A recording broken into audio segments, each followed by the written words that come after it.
আসসালামু আলাইকুম রহমতুল্লাহি ওবরকাতুহু। সম্মানিত দর্শক, সারা বাংলাদেশে এখন তারেক ঝড় চলছে, তারেক জ্বরও চলছে। ঝড় মানে কালবৈশাখীর ঝড় নয়, এটি বাতাসের প্রবল ধাক্কা।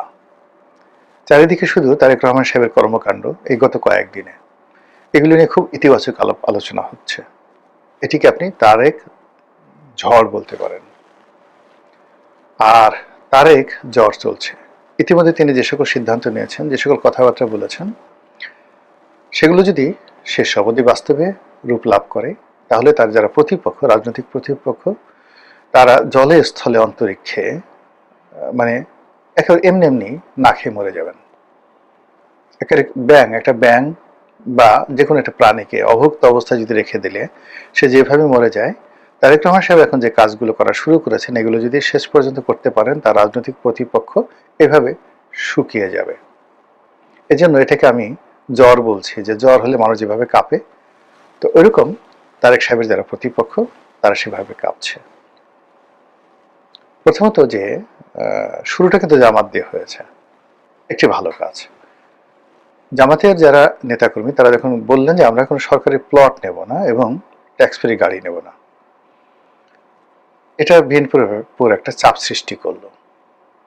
তো সঙ্গে সঙ্গে কিন্তু আবার বিএনপি বলে ফেলল যে তাদের সংসদ সদস্য যারা আছেন তারা কোনো সরকারি প্লট নেবেন না আর কোনো ট্যাক্স ফ্রি গাড়ি নেবেন না। এটা এই মুহূর্তে আমি মনে করি বাংলাদেশের জন্য সুসংবাদ।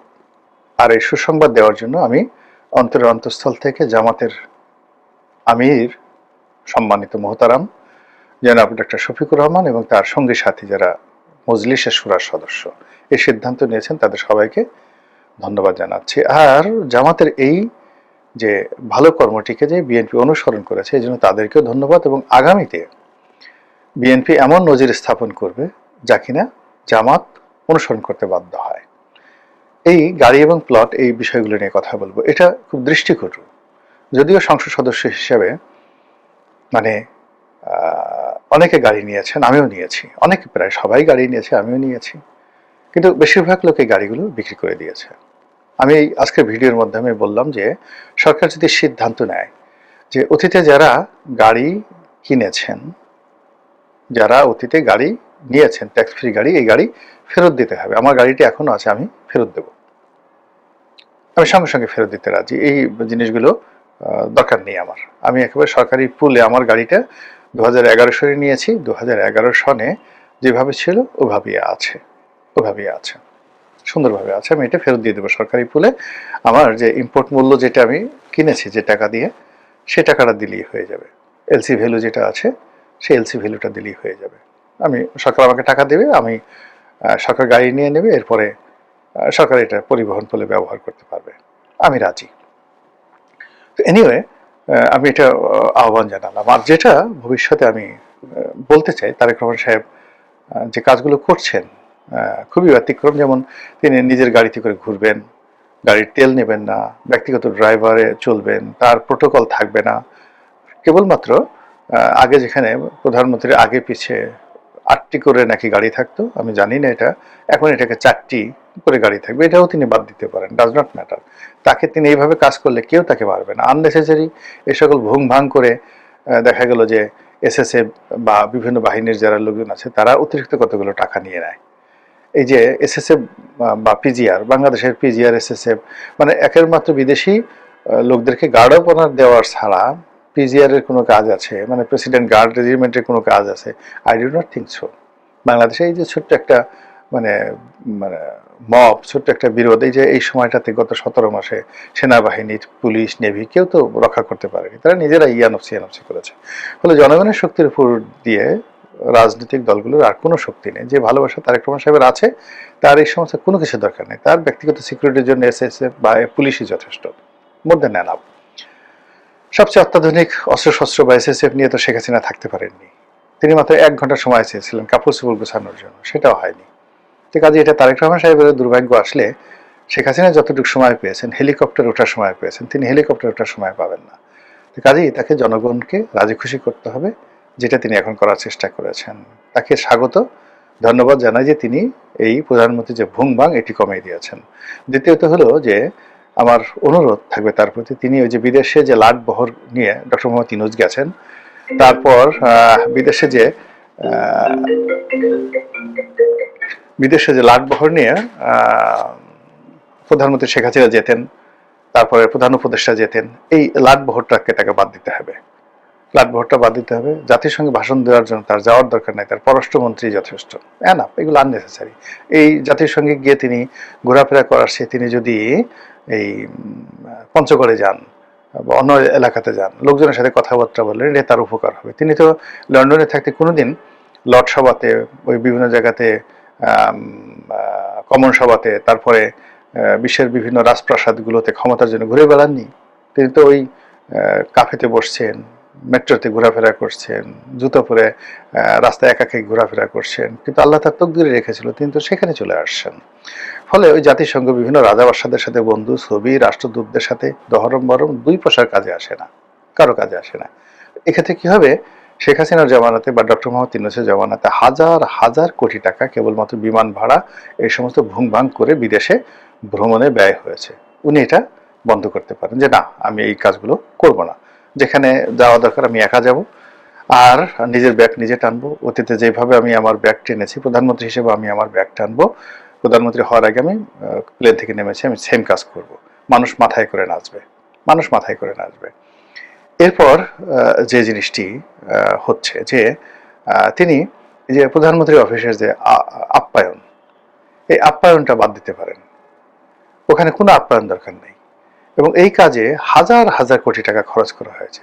প্রধানমন্ত্রীর বাসায় সেই অবকাশ থেকে খাবার আসবে, তিনি কয়দিন পর পর বিভিন্ন লোকের ভোজ সভার আয়োজন করবেন, পিঠাপুলি পায়েসের আয়োজন করবেন। এই সমস্ত মানে তার যদি করতে হয়, তিনি বিভিন্ন প্রাইভেট কোম্পানিকে যদি ইভেন্ট ম্যানেজমেন্টে দিয়ে দেন যে ঠিক আছে, এখানে ওই আকিজ গ্রুপের ব্যানার থাকবে, গণভবনে বঙ্গভবনে তারা এই অনুষ্ঠান করবে, তিনি দেখবেন যারা করতে চায় তারা করবে, আদারওয়াইজ এই সমস্ত অনুষ্ঠান তিনি রাজকোষ থেকে একটা পয়সা খরচ করবেন না।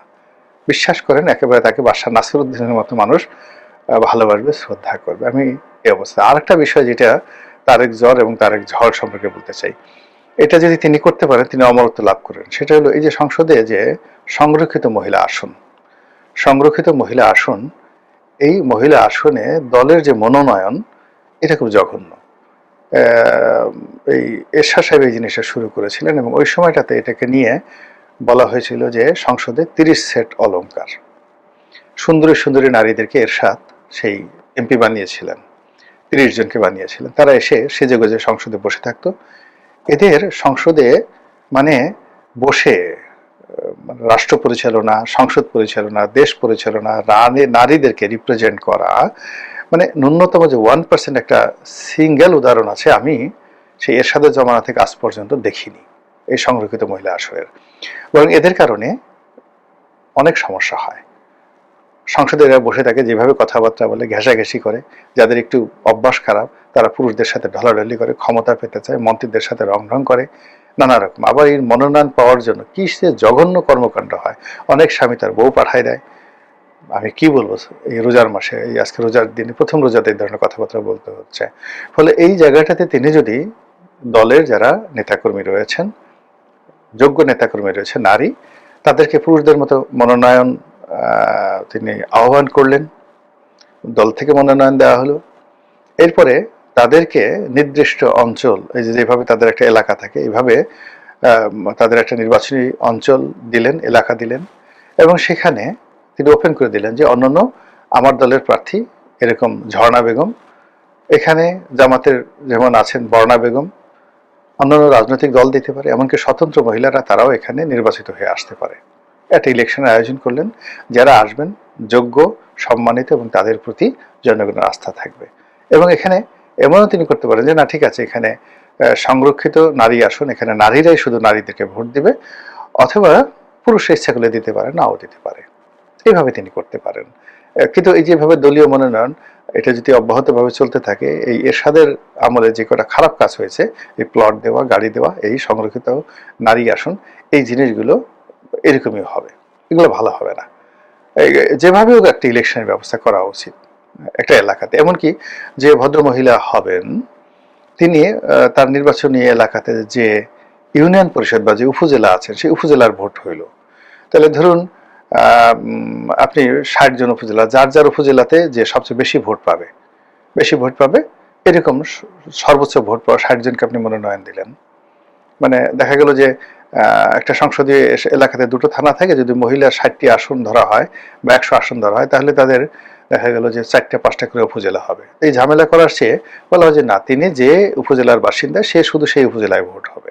তো সেই উপজেলায় সে যত পার্সেন্ট ভোট পেয়েছে, আবার অন্য যে উপজেলাতে হবে সে যত পার্সেন্ট ভোট পেয়েছে, এর মধ্যে সর্বোচ্চ যারা ভোট পেয়েছে তাদেরকে নিয়োগ দেওয়া হবে।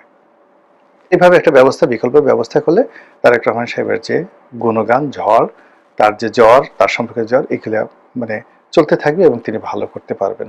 এবং এখন আমাদের রাষ্ট্রটি আসলে খুব গরিব, ভীষণ রকম গরিব।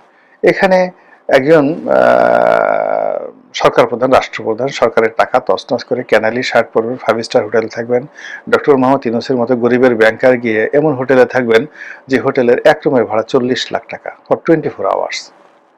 24 ঘন্টার জন্য এক রুমের ভাড়া 40 লাখ টাকা। এই কাজটা ডক্টর মোহাম্মদ ইউনূস করে আসছে। তারেক রহমান সাহেব এই কাজগুলো করবেন না, এটা আমাদের আশা। যদি এই কাজটা তিনি করেন তাহলে এই এখন যে কাজগুলো হচ্ছে সেই কাজগুলো তার জন্য বুমেরাং হবে। বোঝার চেষ্টা করুন যে তিনি এখন যে চমকদায়ক কাজ করছেন, এই কাজ কিন্তু এরশাদ সাহেব করেছেন তার চেয়ে বেশি। এরশাদ সাহেব বললেন যে আমি সাইকেল চালিয়ে আমার বাসা থেকে ক্যান্টনমেন্টে যাব। সবাই বলে আহা হা হা, মানুষ না যেন দেবতা, স্বর্গের দেবতা, এটা কি হয়? তিনি 1 দিন 2 দিন গেলেন, এরপরে তার জন্য মার্সিডিজ আসলো, তার জন্য এসএসএফ তৈরি হলো এবং সর্বকালের জৌলুসপূর্ণ একজন বাদশাহ হিসেবে তিনি বাংলাদেশকে 9 বছর শাসন করলেন। তারেক রহমান সাহেব এখন এই ট্রাফিক জ্যামের মধ্যে দিয়ে যাচ্ছেন, তার দেরি হচ্ছে এবং তিনি স্বাভাবিক ট্রাফিক জ্যাম অনুসরণ করছেন। আমরা বলছি মারহাবা মারহাবা মারহাবা, সেম কাজটা কিন্তু শেখ হাসিনাও করেছিলেন এবং তিনি ঘোষণা দিয়ে করেছিলেন যে আমি যদি নির্বাচিত হই তাহলে আমি এই কাজ করবো না। তারেক রহমান সাহেব অবশ্য ঘোষণা দেননি, কিন্তু শেখ হাসিনা ঘোষণা দিয়েছেন এবং তিনি নির্বাচিত হওয়ার পরে অনেক দিন এইভাবে তিনি চালচলন করেছেন, কিন্তু পরে তিনি নিজে রক্ষা করেননি বা তার সাথে বা আশেপাশে যে সকল লোকজন থাকে তারা সেটা রক্ষা করেনি। ফলে কি হলো, শেখ হাসিনার জমানাতে এই যে তার যে প্রোটোকল, সেই প্রোটোকলের কারণে এই শহর স্থবির হয়েছে বহুবার। আর এই রাষ্ট্রের কত হাজার কোটি টাকা যে খরচ গেছে তার কোনো ইয়াত্তা নাই। তো সেই কাজটি তারেক রহমান সাহেব শুরু করেছেন, ধন্যবাদ দিচ্ছি, কিন্তু আরো ধন্যবাদ দেবো, দোয়া করব যদি তিনি সেটি শেষ পর্যন্ত লালন করতে পারেন, পালন করতে পারেন, অনুসরণ করতে পারেন। এমনকি এই যে তার এই প্রোটোকলের পরিবর্তে তিনি যদি ব্যক্তিগত হেলিকপ্টারে করে বা রাষ্ট্রের হেলিকপ্টারে করে তার বাসভবন থেকে সচিবালয়ে আসেন, সেটাও রাষ্ট্রের জন্য অনেক অনেক কম ব্যয়। এখানে পার আওয়ার ফ্লাইংয়ে মানে হেলিকপ্টারগুলো খুব অল্প টাকা নেয়, সম্ভবত 50-60 হাজার টাকা হলেই তিনি আসতে পারবেন। কিন্তু তার গাড়ির বহর নিয়ে সবাইকে ঠেকিয়ে দিয়ে তিনি যদি সচিবালয়ে আসেন, 1 ঘন্টা যদি যানজট হয় সেই 1 ঘন্টাতে 100 কোটি টাকা লস হবে। তো এই কাজগুলো তিনি শুরু করেছেন, এটার জন্য তাকে অনেক অনেক ধন্যবাদ। তো এটা চলতে থাকুক, রাষ্ট্র চলমান, সময় চলমান, আমরাও চলমান। তিনি ভালো কাজ করেছেন, আজ প্রশংসা করলাম। আগামীতে যদি মন্দ কাজ করেন তাহলে অবশ্যই সেটা সমালোচনা করব, কোনো রকম দ্বিধা সংকোচ ভয় ছাড়া, যেভাবে অতীতে করে আসছি। আসসালামু আলাইকুম ওয়া রাহমাতুল্লাহি ওয়া বারাকাতুহু।